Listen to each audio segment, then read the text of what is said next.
masaya talaga. Pero hindi namin akalain that it will end in a very tragic, humanly speaking, sabi nating tragic na pangyayari.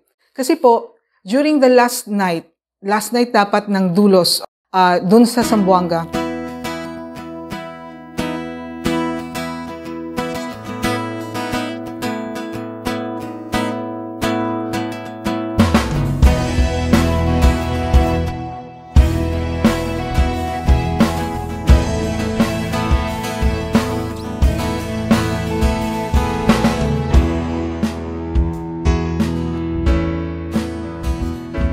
Blessed Sunday po, dear 5Ks na nasa Luzon, Visayas, Mindanao at sa mga dear 5Ks na nasa ibang bansa na kasama natin today sa BCFI Unified Online Worship Celebration. Happy Kingdom Missions Month sa ating lahat. And we're so blessed indeed na since the first Sunday of October, we learned a lot about kingdom missions. And I believe many of us already accepted the challenge to do mission work.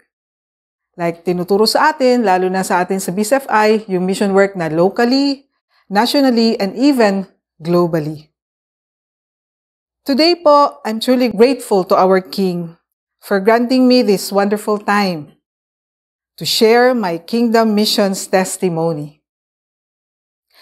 I won't be preaching po, but I will just simply share or relate to you how the Lord used my cross-cultural mission experience to have a great impact in my life, which certainly created a lasting influence po sa akin at sa ministry or gawain na pinagkaloob ng Panginoon sa amin na kasi syempre married na ako, sa amin ni Pastor Kevin. During my Sunday school years as a kid, I always enjoyed listening to Bible stories and also missionary stories that my Sunday school teachers shared. I still remember na humanghanga talaga ako sa mga missionary doctors, missionary nurses, missionary teachers na syempre kasama dun sa story. Na every time naririnig ko, they serve God. And they left their comfort zones, their families and friends to go to a faraway land para mag-share ng gospel. So naisip ko rin nung mga panahon na yun na, okay maging missionary syempre. Ngunit hindi ko naman talaga sineryoso kasi nga little girl pa ako noon. Tsaka somehow kahit na maliit pa ako naintindihan ko dun sa mga stories na hindi talaga biro ang maging isang misyonero. Lalo pat napakamaraming, kung sa pag-intindi ko nung panahon na yon, maraming sakripisyo kailangan gawin. So kaya sa akin, parang hindi yun ang time to say yes to do mission work. Pero nagkaroon ng kaibahan. Nung one time, sa buhay ko ay dumating ang MV Dulos dito sa Pilipinas. Pero before that po, rewind lang ng konti na from those Sunday school years hanggang growing up po, teenage life, and then syempre college, parang tuloy-tuloy lang, masaya namang naglingkod sa Panginoon kasi syempre, part talaga ng church life kasi pastor's kid. Enjoy naman ako na nasa music team, sa youth group, leading the youth, and even sa children's ministry na akala ko yung pagiging faithful na mag-serve kay Lord sa mga ganung paraan ay okay na. Ngunit tulad nga po ng nasabi ko, kumbaga sa pagkakatulog na yon, ginising ako ng Panginoon kasi hindi ko naman in-expect. I was in Zamboanga City that time kasi I was helping my grandparents, si Reverend and Mrs. Florentino de Jesus, also serving one of the churches there. Nung na-announce sa mga evangelical churches na this missionship will come to the Philippines and particularly that season or that time sa Zamboanga City. So syempre, nangailangan sila ng volunteers na ma-involve. tulad lang ng para tumulong sa mga missionaries on board, yung mga volunteers din on board na mag-translate or kapag pupunta sila sa mga public places, magiging kasama nila. So, syempre, masaya naman akong, sure, para magandang experience, makatulong din tayo. And syempre, mission work. So, naging joyful talaga ang pagsalubong. No? Naalala ko isang beautiful day, nandun kami sa pier ng Zamboanga City. And we were looking at the boat, no? Kasi ang MV Dulos ay isang hindi naman kalakihan na barko, pero rin siya, no? Parang kung sa atin na familiar na nakakasakay tayo sa mga barko natin dito sa Pilipinas, mga super ferry, parang mga ganon. So, the boat was approaching, no, the wharf, and maalala ko nga na habang kumakaway yung mga, about 300 of them, the crew, ito yung mga volunteers po from mga 30 different nations, no, na usually nagko-commit po sila ng 1 to 2 years term para maglingkod sa Panginoon. And kumakaway din kami, and we were syempre singing happy songs, mga welcome songs, no, para talagang ma-feel nila yung warmth and joy ng mga Christians in the city sa pagdating nila. And hindi ko talaga makalimutan ng isang kanta na inawit namin ay People Need the Lord.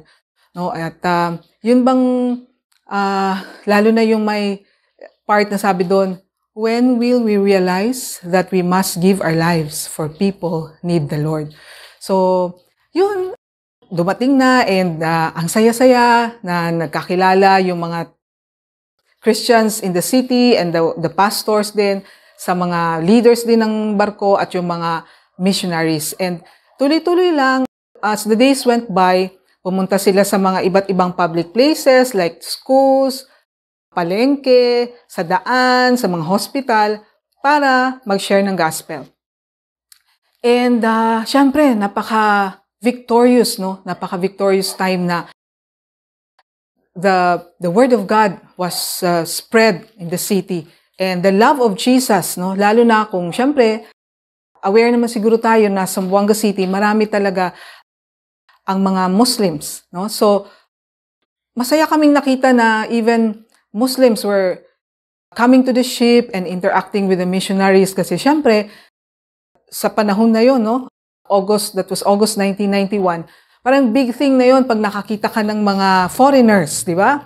Lalo na mga blonde ang buhok, mga blue eyes, mga ganyan, no? So, syempre gusto makipagkaibigan, and yun yung springboard, friendship evangelism.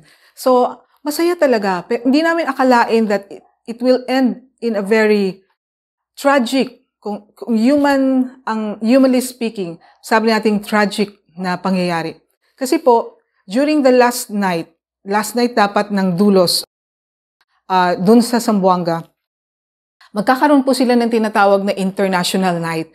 Yung pong International Night, ang Dulos po kasi habang pag pumupunta po yan sa one country to the other, they make sure na bago umalis, ginaganap po talaga yung tinatawag na International Night.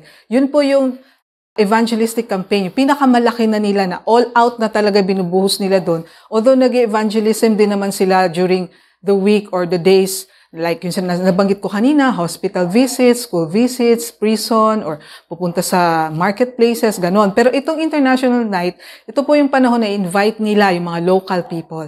No? And then, dun po, talagang prepared sila. Nagkakaroon po ito ng mga, yung dances, cultural dances, kasi iba't ibang nations po. Marami sila doon sa barko.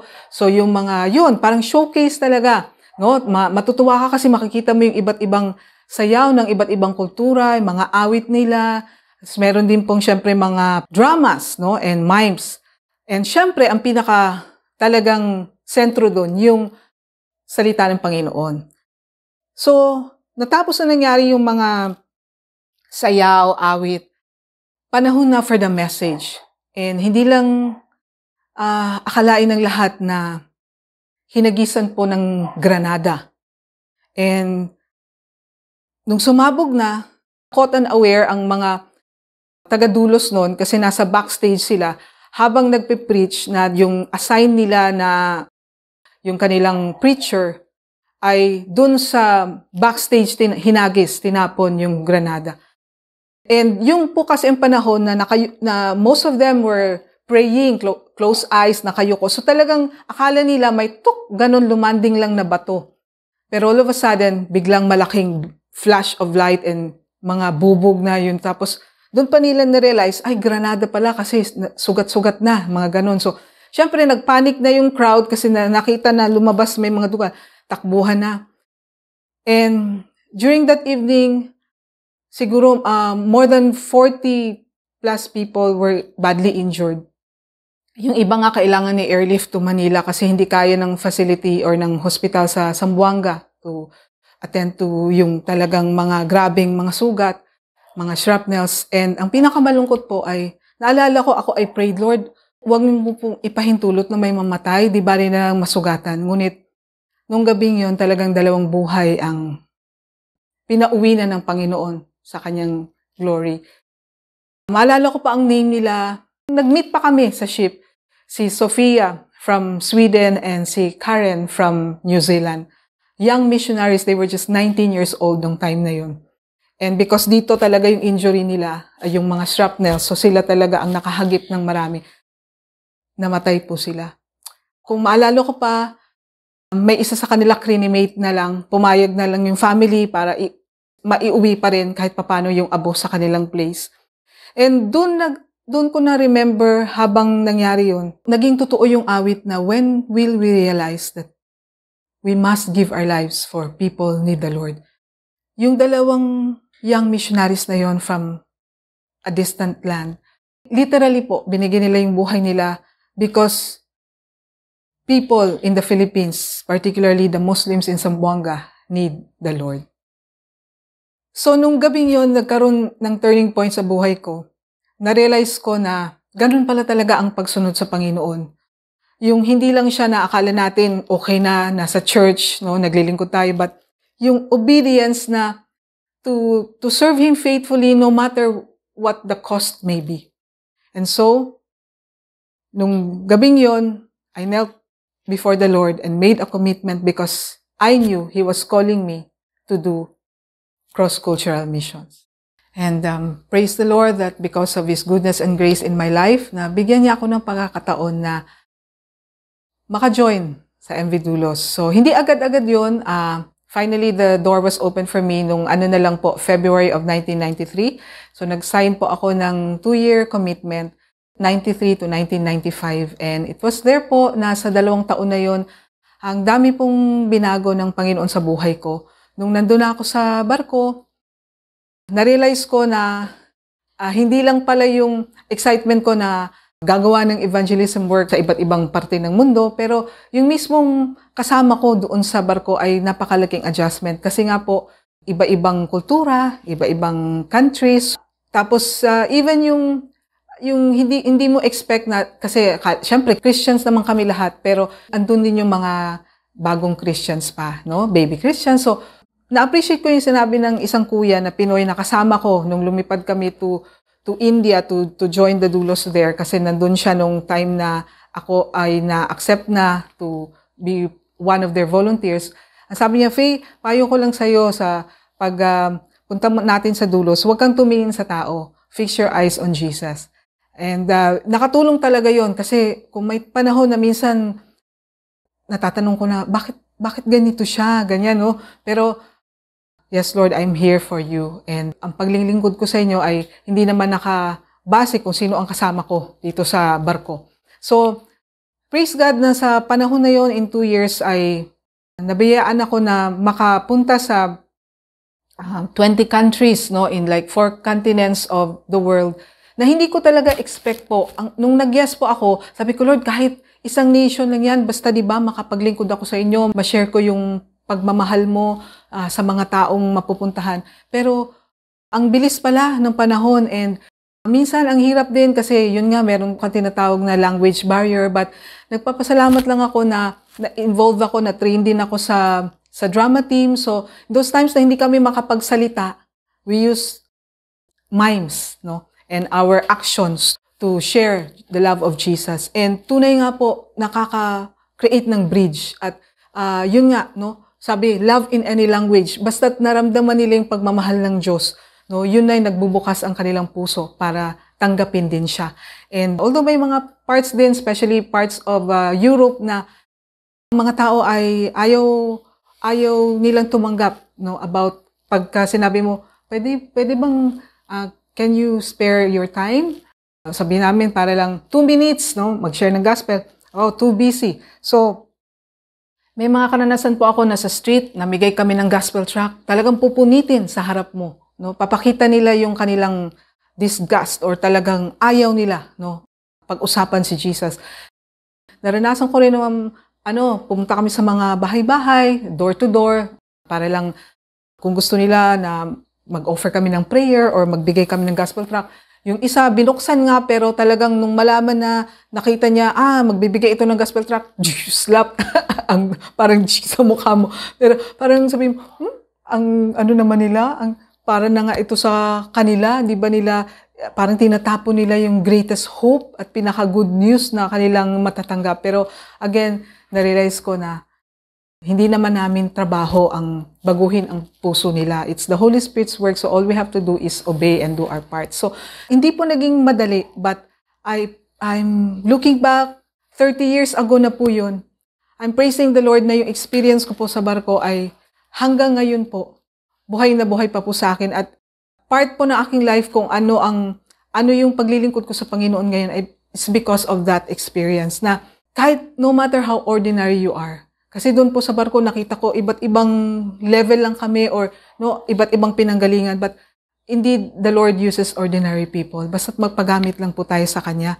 And hindi naman kailangan lahat ganito ang talent, ganun, but no, kahit katulad ko, sabi ko ayoko sa front or nagsasalita. So lumanding ako sa drama team. So ang saya ko naman kasi most of the time kahit hindi na ako magsasalita, act lang ako, no? Pero naging part na ako ng evangelistic team na, yun, bringing the gospel to those people. So, nagpapasalamat ako na even now, kahit na hindi na gano'n, no, na talagang pupunta ka pa sa iba't ibang parte ng mundo, pero yung hindi ko kinakalimutan na kailangang mag-pray, no? At di ba, tayo po sa BCFI, lagi nating inaawit yun. We will pray, give, and go.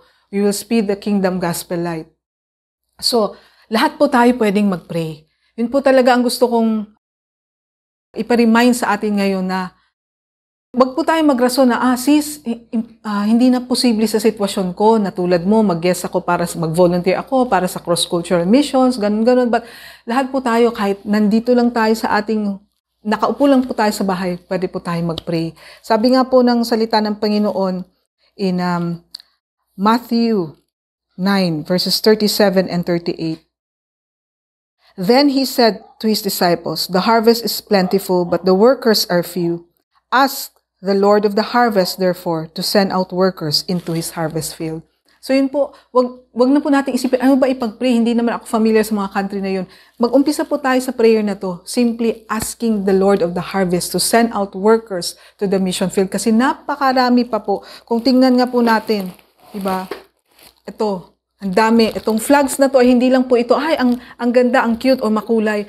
They represent people groups, nations po na kailangan po pong makarinig ng gospel. Remember, pinangako po yung Panginoon na babalik lamang siya pag the gospel of the kingdom will be preached to all the world as a testimony to all nations, and then the end will come.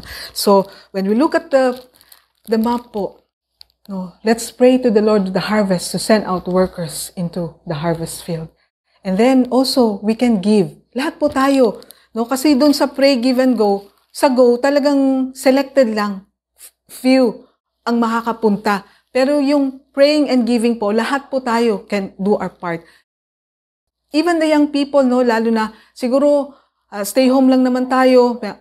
Konti lang allowance ko ngayon. Pero pwede tayo, lalo na, di ba, nung first Sunday pa lang ng buwan ng October, sa pagbukas ng Missions Emphasis Month natin, ay na-challenge na tayo na pag-isipan natin kung anong country ang ipagpe-pray, or people group, and also, magbibigay tayo specifically, missions offering po. Baka hindi po natin na nagawa yan kasi matagal nang walang face-to-face worship. Pero this time po, talagang from my heart, I'm asking na sana po ay wag na nating palampasin ang buwan na to. We will commit na this time, Lord, ito na, hindi mo na ako magpapaload. bibigay ko to for missions. Alam mo, ang laking pwedeng magawa, no? For kingdom work, ang pera na yon, kapatid, na ibibigay mo. And then of course, para sa atin na kung merong mang conviction that the Lord is calling us to do missions work, kingdom missions work, then praise the Lord. Kailangan po kayo. Ikaw na yung magiging tugon na magiging worker o harvester po dun sa hinog na mission field. So, hindi naman din po kailangang malayo. Let's remember dito po sa BCFI, tinuruan po tayo. When we talk about kingdom missions, 3 bagay po, locally, nationally, and globally. Kung mahirap po ang global, wag agad, pero umpisa natin sa local. Like, pwede naman po, kami dito, we are encouraging the youth, halimbawa dito sa Mindanao, kami dito sa Jensan, meron tayong outreach sa Tiboli, meron tayong outreach sa Sarangani, sa mga tribal work natin doon, sa rural area. So yun po yung locally, kasi iba ng kultura nila doon, iba na ang kanilang dialect. So mission work pa rin po yun. So involve yourself. Ngayon, mahirap kasi sabihin natin, iba ang sitwasyon ng mundo, pero pray for it because hindi naman ito magtatagal, lilipas din. God will make a way. And then also, nationally, like, kung ang taga Luzon ay pupunta dito sa Mindanao or sa Visayas, di ba, to take the gospel to different people groups, then mission work na rin po yun. So, napaka-exciting po. Lalo na ngayon with all the, yung pwede nating mga info sa social media, ay, di ba, i-click lang natin, malaman natin, ay, ganito pala ang sitwasyon ng isang nation or ng isang people group na pwede kong ipag-pray or nangailangan sila ng ganito, no? So I cannot go or but I can give, di ba? So kailangan lang po talaga na mag-make po tayo ng effort. Napaalalahanan nga kami sa church nung narinig ko rin ng isang message no na sabi, di ba, Royal Mandate RM, Royal Mandate. So, sa pagtugon natin sa Royal Mandate na ito ay, let's rely on the Holy Spirit, the power of the Holy Spirit. Kung medyo ngayon confused tayo or hindi tayo sure or natatakot tayo, let's rely and depend on the Holy Spirit. And then also, let's make a move.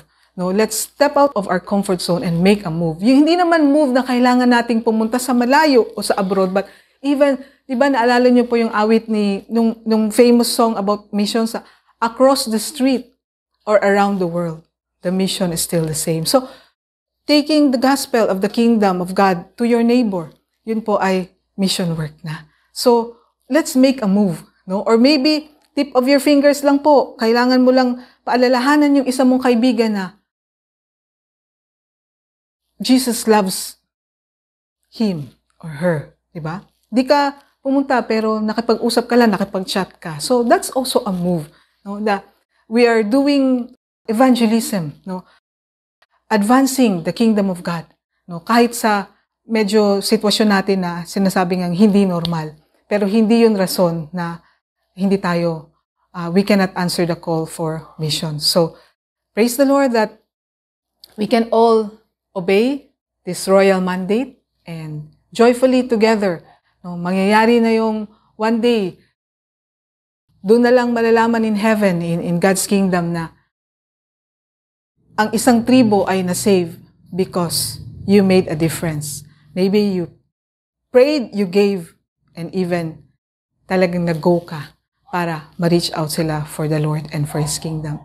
So, thank you so much for this blessed time that we can be together in this worship, and I pray to the Lord of the harvest na ang missions testimony na to ay naging blessing din po sa inyong buhay. Shalom.